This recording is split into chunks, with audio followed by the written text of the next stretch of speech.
하나님의 크신 은혜와 사랑이 충만하시기를 주님의 이름으로 간절히 축원합니다. 여러분, 우리가 제왕절개수술이라는 수술을 너무나 잘 압니다. 자연 분만하지 못한 산모가 배를 절개해서 수술하는 것을 제왕절개수술이라고 합니다. 그런데 오늘 이 제왕절개 수술 속에 감추어진 비밀이 하나 있습니다.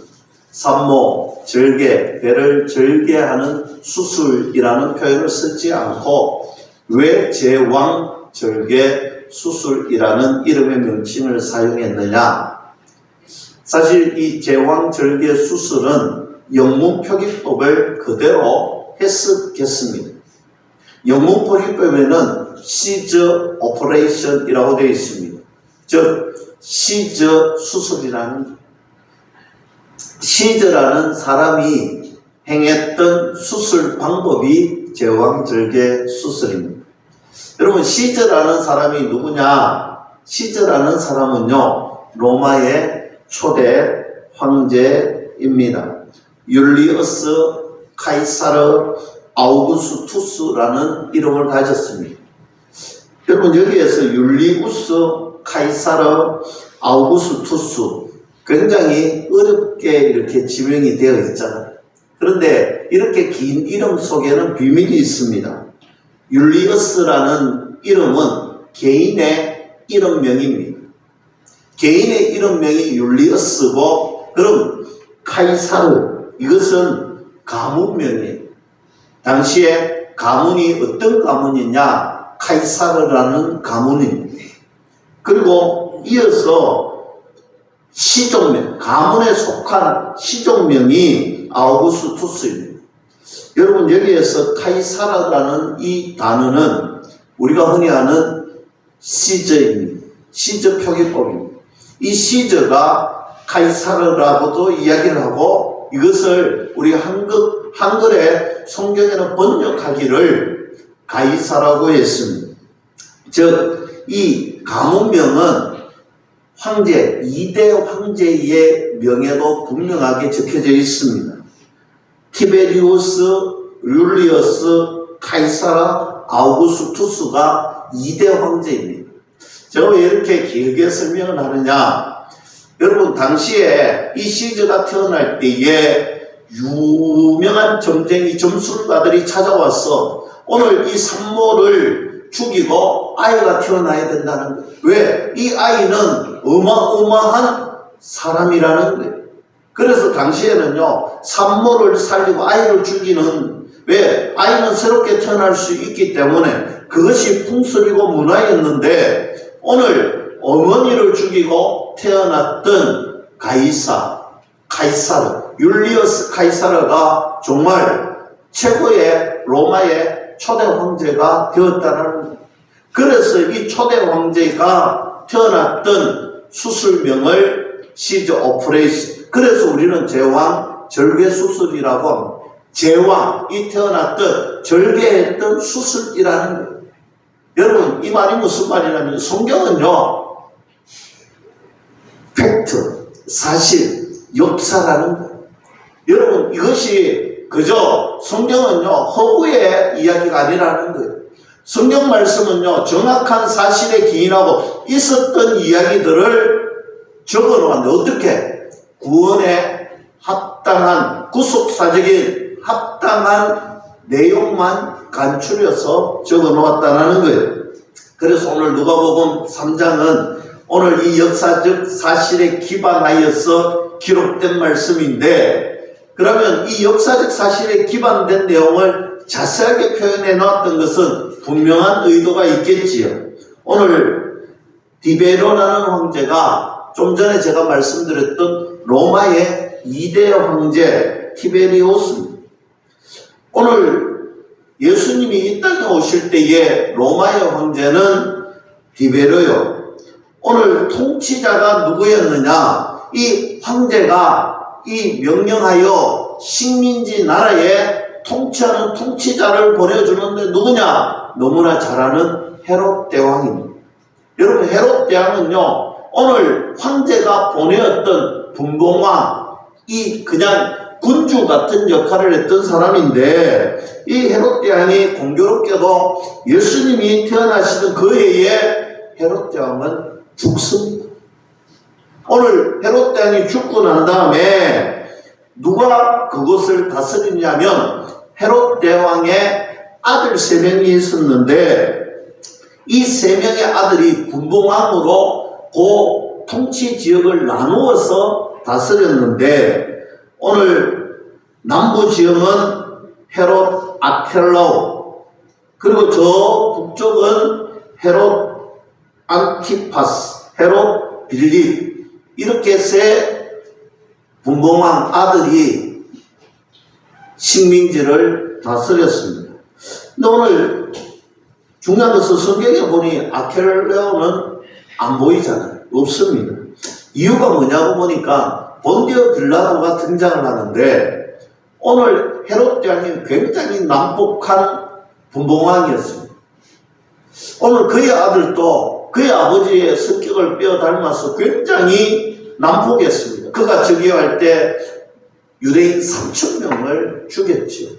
그처럼 난폭했던 그가 빠른 시간 안에 내려오게 됩니다. 분봉왕이 자리에서 내려오고, 이제 본디오 빌라도가 총독으로 등장을 합니다.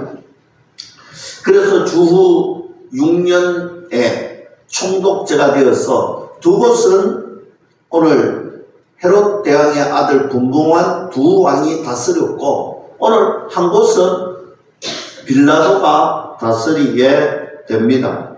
그리고 오늘 2절 말씀에 보니까 제사장이 누구냐?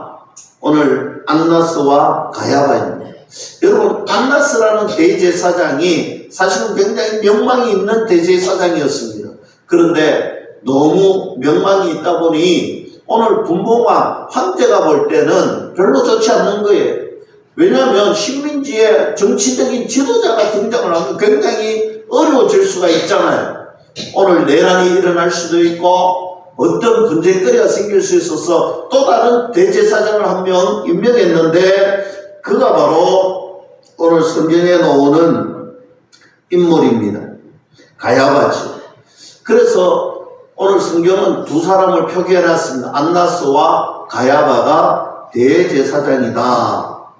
여러분, 왜 이렇게 상세하게 설명해 놓았을까요? 좀 전에도 제가 말씀드렸지만 오늘 예수 그리스도께서 이 땅에 오시고 저와 여러분들의 구주가 되어주신 이것은 그냥 우연히 일어났던 일이 아니라는 거예요. 동네 이야기가 아니다는 거예요. 할아버지 할머니들로부터 내려오는 전례의 이야기가 아니다는 거예요. 역사적으로 일어났던 사실, 팩트라는 것입니다. 여러분, 성경에 나오는 것은요, 모두 다가 있었던 이야기, 사실만 담겨져 있습니다. 하나도 거짓이 없다라는 거예요. 그래서 항상 성경은 역사적인 상황 위에 기록된 말씀이다. 이 사실을 우리 가슴 속에 새겨야 되는 것입니다.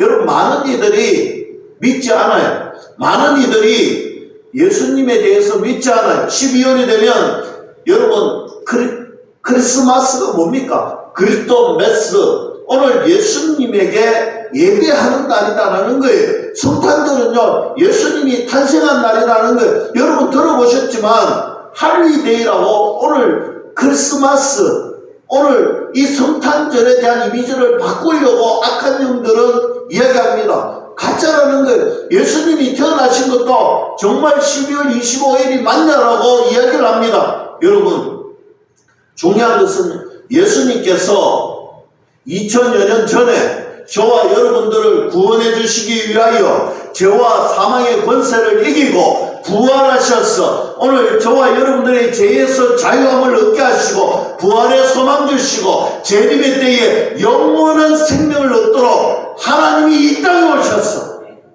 정확하게 오늘 저와 여러분들을 구원해 주신 역사적인 사실이다. 믿을 수 있기를 축복합니다. 여러분, 우리 심령이 뜨거워지고 은혜 받을 때마다 예수님 부활하셨지, 예수님 살아나셨지, 우리가 동정녀 마리아에게서 태어났다, 성령으로 잉태해 우리 신앙 고백을 드리는데, 여러분 그거 있을 수 있는 일이냐?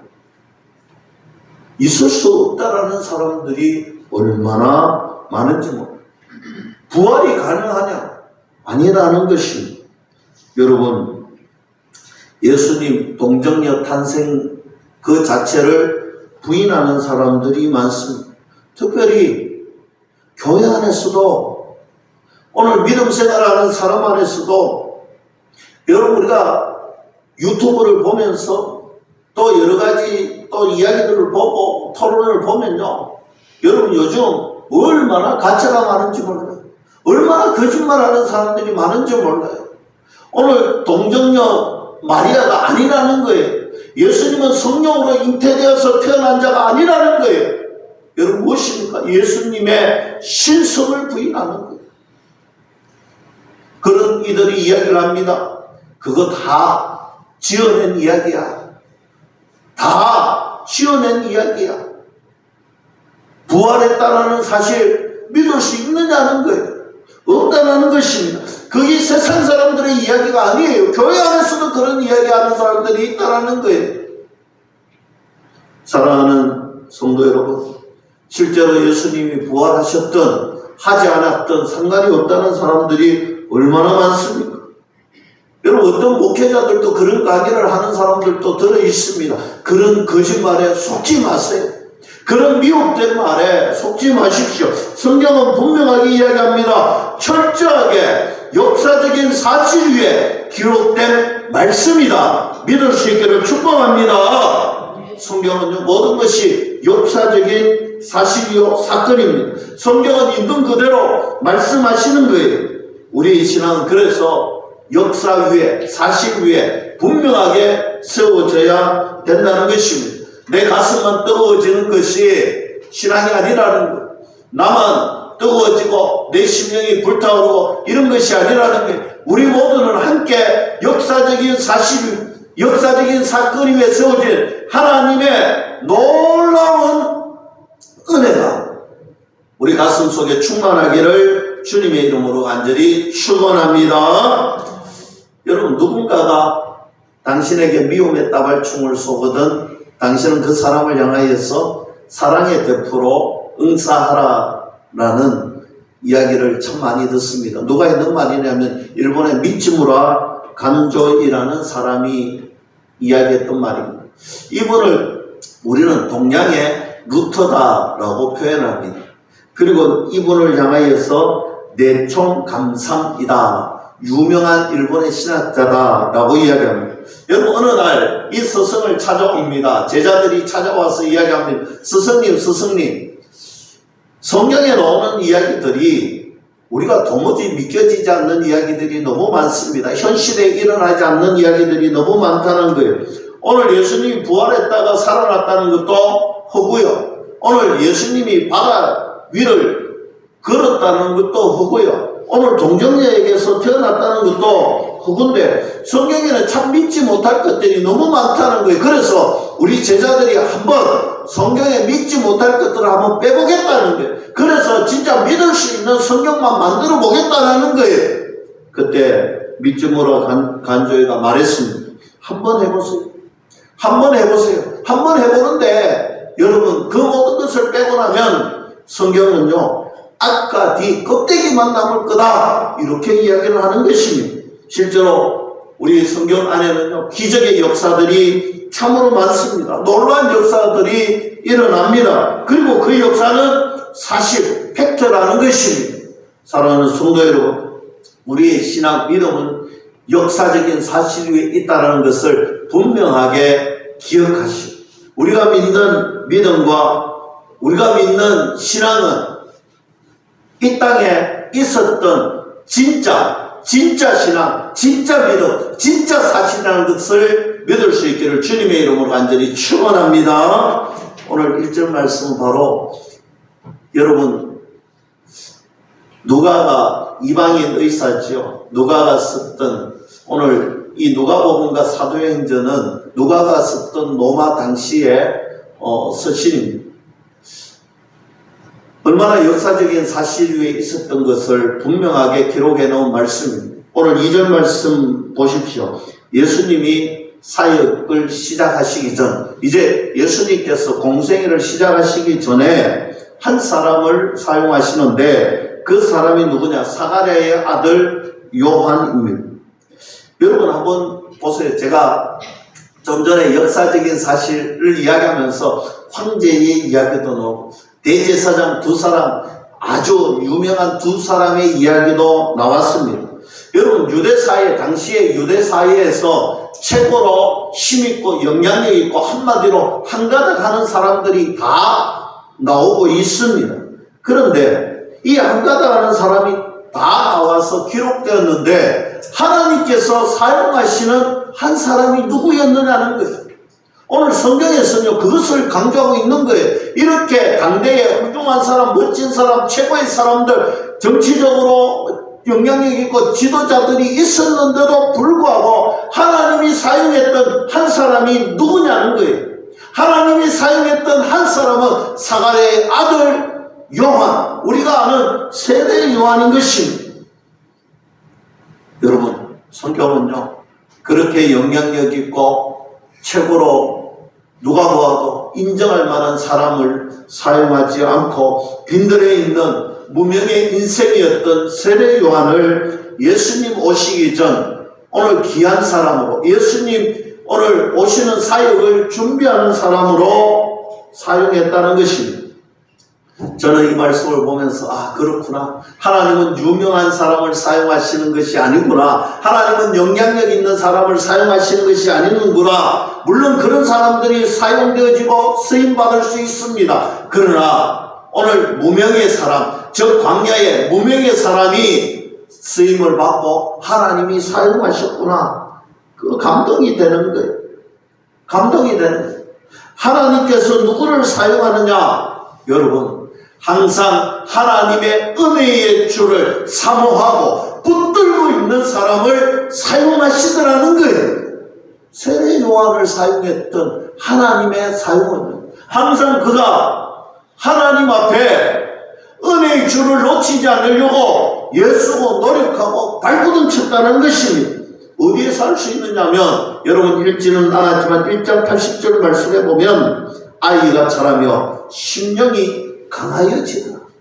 여러분 오늘 세례 요한이 오늘 그가 자랄 때에 심령이 강해졌다는 거예요. 이것이 무엇입니까? 오늘 그의 마음이 강해졌다. 오늘 그의 마음이 강해졌다는 것은요 은혜로 충만했다는 것입니다.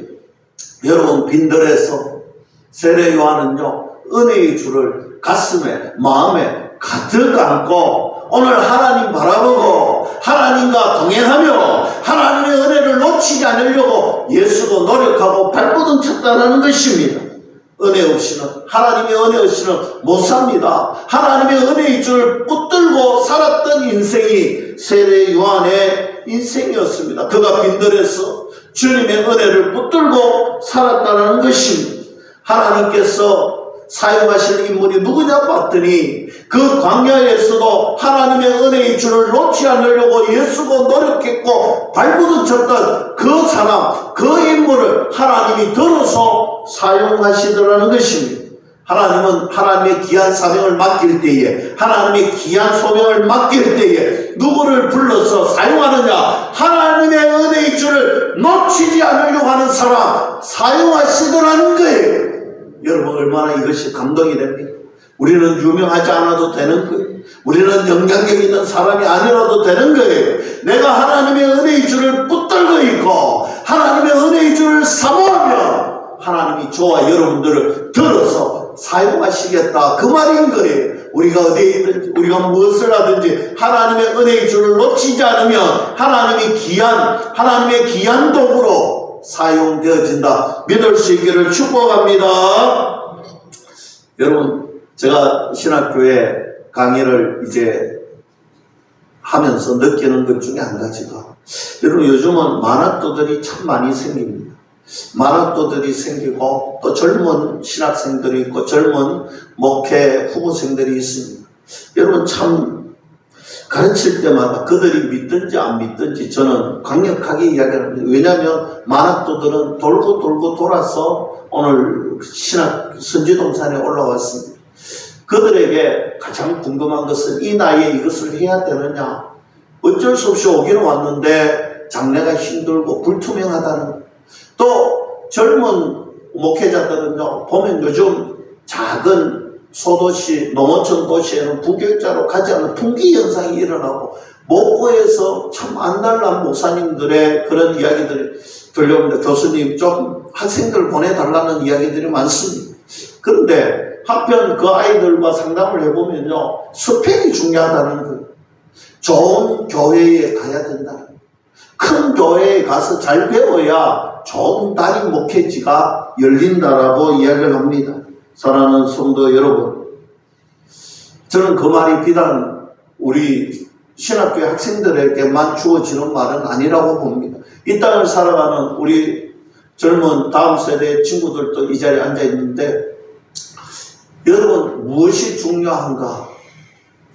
무엇이 참으로 우리에게 중요한가? 여러분, 스펙만 좋다고 되는 것이 아니에요. 정말 주의 종으로 하나님이 불러주셨으면 순종하고, 여러분들이 해야 할 것은 단 한 가지라고 이야기합니다. 나는 능력 없고 나는 부족하지만 내게 능력 주시는 자 안에서 내가 믿음으로, 내가 하나님의 믿음으로 하나님의 은혜의 선물로 행하는 자, 능치 못할 일이 없다라는 거예요. 즉 하나님의 은혜 주시면 가능하다는 거예요.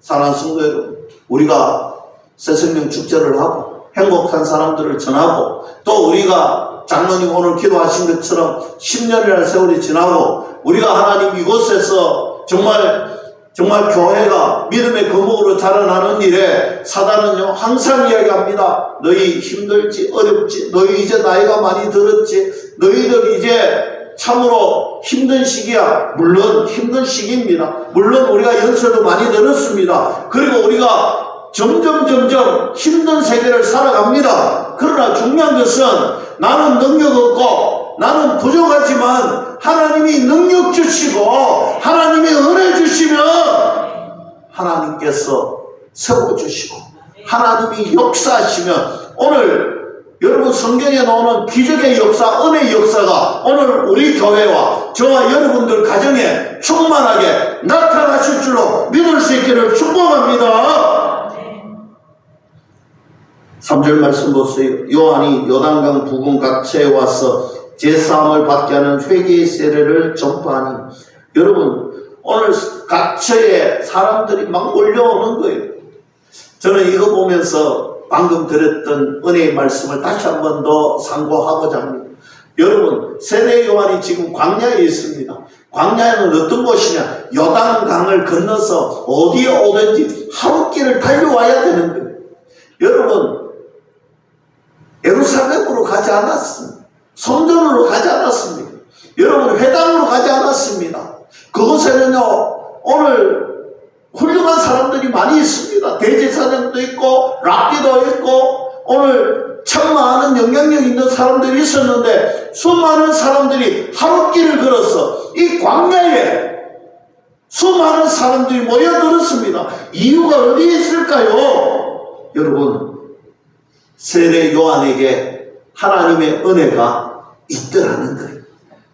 그리고 오늘 성경은 2절에 분명하게 이야기합니다. 하나님의 말씀이 세례 요한에게 임하니까, 여러분, 하나님의 말씀이 임하면 그것이 하나님의 은혜의 역사의 현장이 될 줄로 믿습니다. 여러분, 그러면서 우리 성도님들이 그렇구나, 우리 교회에 성도님들이 이 부족한 담임 목사를 위해서 늘 기도해 주시는데, 제가 연말을 또 마무리하고 목회 일정을 짜면서 그렇구나, 우리 성도님들이 기도해 주신 것처럼 하나님의 말씀이 임하는, 하나님의 말씀이 함께하는 그런 목회자가 되어야 되겠다. 여러분, 무슨 환경이 좋아야 되고 무엇이 좋아야 되고 아니더라는 거예요. 하나님의 말씀이 임하니까 여러분, 유대 요단강을 건너서 하루길을 걸어서 광야까지 찾아오는 수많은 믿음의 사람들이 있었던 것처럼 오늘 우리 믿음의 식구들이 저를 위해서 그렇게 기도해 주시고, 여러분 이것은 비단 목회자만의 문제가 아니잖아요. 여러분 우리 장로님, 권사님, 집사님, 우리 교사 선생님들이 하나님의 말씀이 임하면 그 현장에 사람들이 모여들 줄로 믿습니다.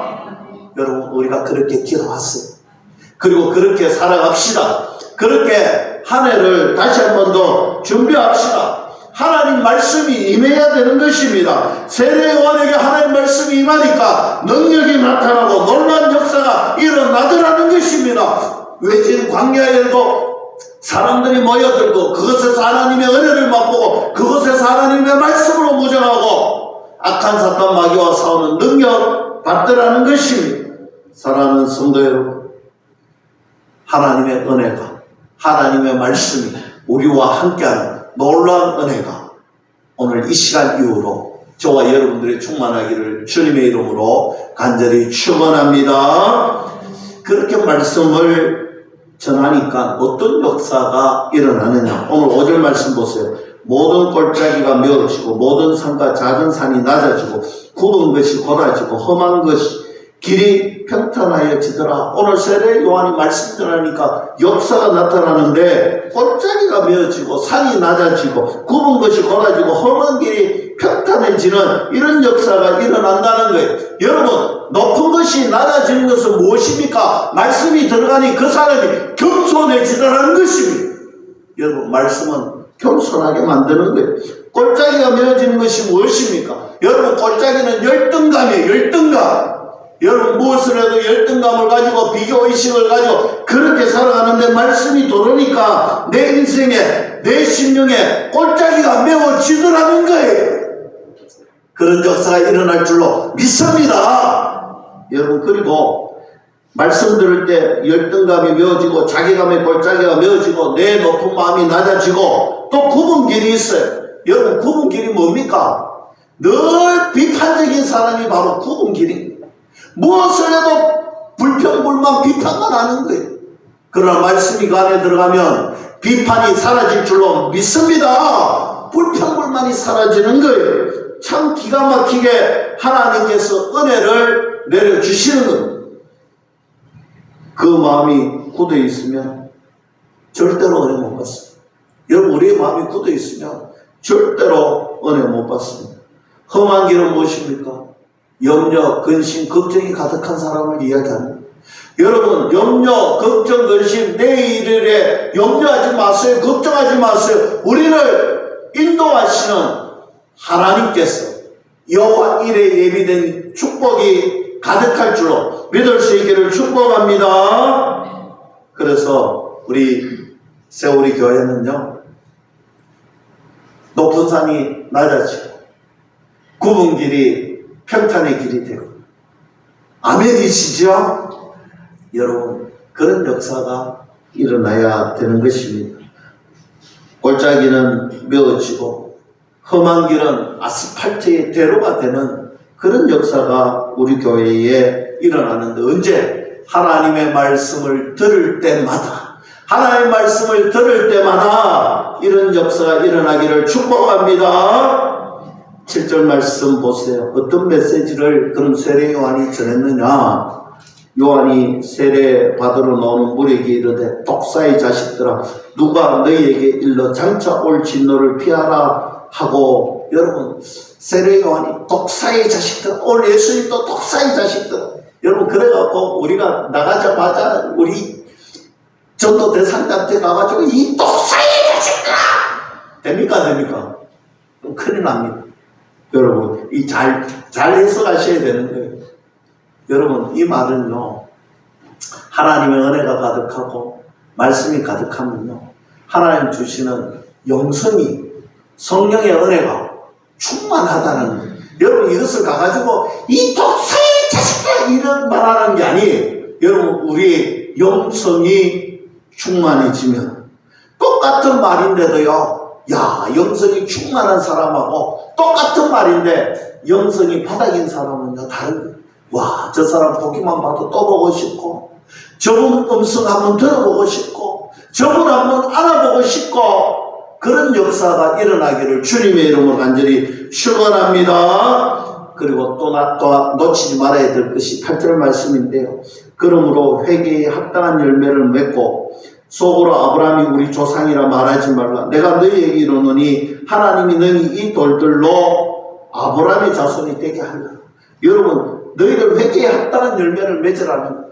여러분, 교회 출석한다라고 교인 명패를 달아 목사라고 장로라고 권사라고 집사라고 불려진다고 해서 여러분 천국에 대로가 열렸다, 그런 착각하지 말라. 그런 영적 교만에 빠지지 말라는 거예요. 오늘 회개하고 믿음으로 하나님의 칭의, 의롭다 칭함받고 천국 시민 된 것인데, 그러면 어떻게 살아야 돼? 회개에 합당한 열매, 선한 열매, 하나님께 착한 행실을 하나님 앞에 보여드리는 것. 여러분, 우리가 막 살아도 되는 게 아니에요. 여러분, 교인이라고 나는 천국 시민, 넌 지옥, 이런 것이 아니에요. 여러분, 겸손하게 회개에 합당한 열매로 무장하여서 착한 행실로 그리스도의 빛과 소금의 사명을 잘 감당하며 이 땅의 어두운 곳에 빛을 발하며 이 땅에 낯을 잃어가는 곳에 소금의 사명을 잘 감당하고 부패해져가는 이 땅에 거룩한 믿음의 방파제가 되어서 하나님 사랑을 드러내는 거룩한 믿음의 자녀가 되어야 된다라고 말씀합니다. 이제 말씀을 맺으려고 합니다. 여러분, 우리 교단 신학교 종신대학교에 가면 이런 글귀가 입구에 새겨져 있습니다. 신자가 되라, 학자가 되라, 성자가 되라, 전도자가 되라, 목자가 되라 라는 글이 입구 어귀에 새겨져 있습니다. 우리가 모두 다 종신을 졸업한 졸업자들인데 갈 때마다 이 글귀를 읽고 또 읽고 또 보고 돌았습니다. 목사가 되기 전에 전도자가 되라는 것입니다. 전도자가 되기 전에 성자가 되라는 것이죠. 성자가 되기 전에 학자가 되고 학자가 되기 전에 신자가 되라는 것입니다. 사랑하는 성도 여러분, 좋은 신자가 되지 않으면 아무것도 될 수 없다는 것입니다. 여러분, 예수님을 잘 믿어야 된다. 예수님을 잘 믿어야 된다. 회개에 합당한 열매를 맺는 사람이 예수님을 잘 믿는 사람. 여러분, 2025년도를 마무리하고 2026년도를 새롭게 시작하는 이 시점에서 우리가 각오하는 오늘 이 아침에 가져야 되지 않겠습니까? 예수님 잘 믿는 믿음의 신자가 되기로 다짐하시고, 다른 거 다 떼고 다른 거 다 필요 없잖아. 예수님 잘 믿는 성도, 예수님 잘 믿는 신자, 이게 저와 여러분들의 가장 큰 은혜의 무기. 하나님 보실 때에 참 예수님 잘 믿는 신자구나, 충성된 신자구나, 이 칭찬받는 저와 여러분들이 다 될 수 있기를 주님의 이름으로 간절히 축원합니다. 기도하겠습니다.